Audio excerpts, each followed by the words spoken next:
പത്തനംതിട്ട പീഡനക്കേസിൽ ആകെ 28 പേർ അറസ്റ്റിൽ. സ്വകാര്യ ബസിനുള്ളിൽ വെച്ചുപോലും പെൺകുട്ടി ബലാത്സംഗത്തിനിരയായതായി കണ്ടെത്തി. അന്വേഷണത്തിന് DIG അജിത ബീഗത്തിന്റെ നേതൃത്വത്തിൽ പ്രത്യേക സംഘം രൂപീകരിച്ചു. വിദേശത്തുള്ള പ്രതിക്കായി ലുക്കൌട്ട് നോട്ടീസ് പുറപ്പെടുവിക്കും. പത്തനംതിട്ട പീഡനക്കേസിൽ ഇന്ന് അറസ്റ്റിലായത് 8 പേരാണ്. ഇതോടെ ആകെ അറസ്റ്റിലായവരുടെ എണ്ണം 28 ആയി. പത്തനംതിട്ട, ഇലവുംതിട്ട പോലീസ് സ്റ്റേഷനുകളിലായാണ് കേസുകൾ. പ്രായപൂർത്തിയാകാത്തവർ ഉൾപ്പെടെ ഇന്ന് അറസ്റ്റിലായവരുടെ കൂട്ടത്തിലുണ്ട്. അച്ഛന്റെ ഫോണാണ് കുട്ടി ഉപയോഗിച്ചിരുന്നത്. ഇതിലൂടെയാണ് പ്രതികൾ അശ്ലീല സന്ദേശങ്ങളും മറ്റും അയച്ചതും ഭീഷണിപ്പെടുത്തിയതും. പ്രതികളുടെ ഫോണുകളും പിടിച്ചെടുത്തിട്ടുണ്ട്.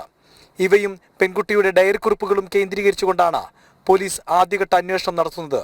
പെൺകുട്ടി വെളിപ്പെടുത്തിയ 62 പേരിൽ ഭൂരിഭാഗം പേരെയും പോലീസ് തിരിച്ചറിഞ്ഞിട്ടുണ്ട്. പത്തനംതിട്ടയ്ക്ക് പുറത്തും സംസ്ഥാനത്തിന് പുറത്തും രാജ്യത്തിന് പുറത്തുമാണ് പല പ്രതികളും. വിദേശത്തുള്ള പ്രതിക്കായി ലുക്കൌട്ട് നോട്ടീസ് പുറപ്പെടുവിക്കും. എത്രയും പെട്ടെന്ന് തന്നെ പ്രതികളെ പിടികൂടി തെളിവുകൾ ശേഖരിക്കുകയാണ് പോലീസ്. അന്വേഷണത്തിന് DIG അജിത ബീഗത്തിന്റെ നേതൃത്വത്തിൽ പ്രത്യേക സംഘം രൂപീകരിച്ചു.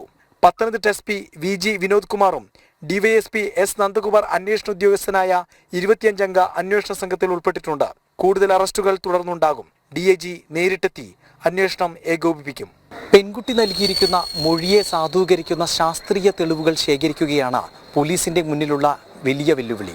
സംസ്ഥാനത്തിന് പുറത്തുള്ള പ്രതികളിലേക്ക് കൂടി പോലീസിന് എത്തിച്ചേരേണ്ടതുണ്ട്. പത്തനംതിട്ടയിൽ നിന്ന് ക്യാമറമാൻ ഹരികൃഷ്ണനൊപ്പം മിഥുനയ്യപ്പൻ, ജനം.